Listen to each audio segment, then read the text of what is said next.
भाई मुझे तो एक बात समझ में नहीं आती है कि हमारे देश के जितने भी ये सेकुलर हैं, वामपंथी हैं, कांग्रेसी हैं, समाजवादी हैं, इनको दिक्कत क्या है हमारे देश की सबसे बड़ी देशभक्त रानी लक्ष्मीबाई कंगना रनावत, माफ कीजिएगा कंगना रनावत से जब भी ये बेचारी कुछ मुंह से हगती है, माफ कीजिएगा जब भी ये बोलती है, तो जितने भी सेकुलर हैं, वामपंथी हैं, इनको दर्द होने लगता है।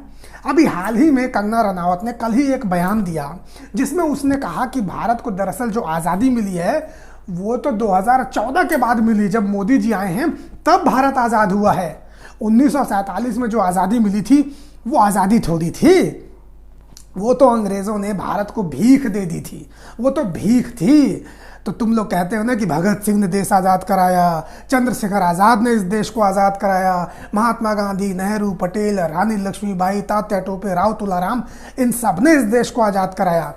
वो सब बकवास की बातें हैं, वो सब तो अंग्रेज़ों से भीख मांग रहे थे। असली आज़ादी तो कंगना रनावत के पूर्वजों ने दिलाई थी। नहीं पता तो मैं आपको बताता हूँ। कंगना रनावत की पूर्वज थी जोधा। अब आप लोग बोलेंगे कि जोधा तो अकबर से प्यार करती थी इसलिए उससे शादी की। दरअसल ये बात नहीं है। दरअसल जोधा एक मिशन पर थी। जोधा ने अकबर के साथ प्यार का नाटक किया था। उसके पीछे का जो रहस्य था वो यही था कि वो दरअसल प्यार का नाटक करके भारत को आज़ाद करवाना चाहती थी। और ये बात और है कि वो भारत को आज़ाद नहीं करवा पाई, सिर्फ अकबर के बिस्तर को ही गर्म कर पाई, लेकिन कोशिश तो बेचारी ने पूरी की। फिर उसके बाद जो कंगना रनावत के पूर्वज थे उन्होंने मुगलों से पॉलिटिकल रिलेशन कायम किए, पारिवारिक रिश्ते कायम किए। आखिर वो क्यों किए? क्या वो इस देश को आज़ाद कराने के लिए नहीं किए? अब आप लोग बोलेंगे भाई वो तो अपनी सत्ता बचाने के लिए कर रहे थे, लेकिन वो सब इसलिए नहीं कर रहे थे, वो इस देश को आज़ाद करवाना चाहते थे। ये बात और है कि वो लोग भी ऐसा नहीं कर पाए। फिर उसके बाद आप देखिए जब इस देश के अंदर अंग्रेज़ आए तो रानी विक्टोरिया के जितने भी कंगना रनावत के पूर्वज थे वो छाता लेकर घूमते रहते थे। अब आप लोग बोलेंगे कि वो तो गुलामी थी, वो भी अपनी सत्ता बचाने के लिए कर रहे थे।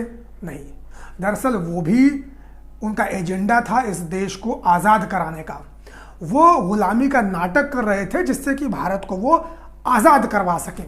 ये बात और है कि वो भी भारत को आज़ाद कराने में नाकामयाब रहे, लेकिन कंगना रनावत के पूर्वजों ने पूरी कोशिश की थी इस देश को आज़ाद कराने के लिए। अच्छा, कौन कहता है कि भारत 1947 के बाद आज़ाद हुआ था? अब एक ही बात आप लोग देखिए, 2014 से पहले कंगना रनावत हमारे देश की इतनी संस्कारी लड़की, इस बेचारी को, इसकी फिल्मों के ऊपर नज़र डालिए, इस बेचारी को मजबूरी में कच्ची बनियान पहन के फिल्म करनी पड़ती थी। दरअसल ये तो हमेशा से साड़ी वाली थी। आप देखिए 2014 में मोदी जी के आने के बाद हर जगह आपको साड़ी में नजर आएगी। एकदम भारत की जो पारंपरिक वेशभूषा हर जगह आपको उसी में नजर आएगी।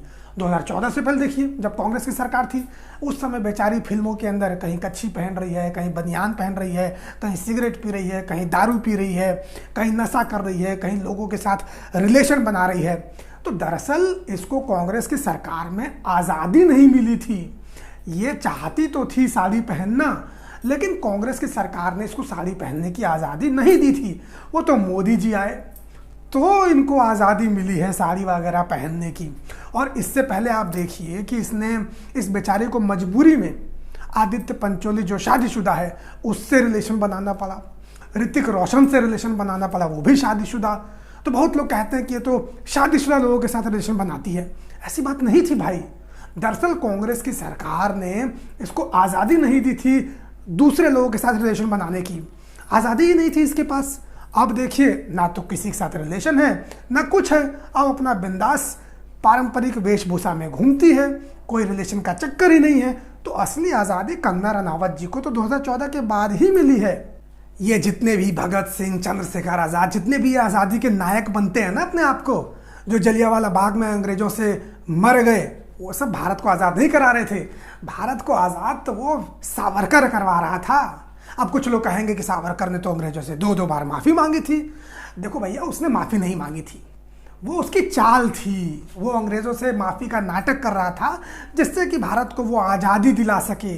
वो चाल थी। कुछ लोग बोलते हैं कि अंग्रेज़ों ने जब उसके पिछवाड़े में 2 लातें मारी तो उसने माफ़ी मांग ली। देखो ऐसी बात नहीं है। ये बात और है कि जब उसने लेटर अंग्रेज़ों को लिखे थे तो उसमें उसने ये कहा था कि अंग्रेजी हुकूमत को उसने अपना बाप कहा था और ये भी कहा था कि मैं आपके बेटे के जैसा हूँ, इसीलिए मुझे आप काला पानी की सज़ा से मुक्त कर दीजिए। लेकिन ये सारी जो बातें थी ये सब उसने एक चाल के तहत किया था, उसे देश को आज़ाद कराना था। कुछ लोग ये भी कहते हैं कि वो तो जो अंग्रेज़ थे उनकी मुखबिरी करता था, उनके लिए सेना में भर्ती करता था। तो मैं बोलता हूँ क्या हो गया, भारत को आज़ाद कराना था, आज़ाद कराने के लिए सब सारे काम कर रहा था। तो इस देश का जो सबसे बड़ा स्वतंत्रता सेनानी है वो सावरकर है, उसी ने तो देश को आज़ाद कराया है। जितने सारे मूवमेंट हुए हैं सब उसी ने तो किए हैं, ये कंगना रनावत के पूर्वज ने तो किए हैं। बाकी सब लोगों ने कुछ नहीं किया इस देश के अंदर। असली आज़ादी मोदी जी के आने के बाद हुई है, बस आप ये समझ लीजिए। मैं कंगना रनावत जी को सपोर्ट करता हूँ, उन्हें बहुत बहुत धन्यवाद देता हूँ कि उन्होंने इस तरह की बात बोली है।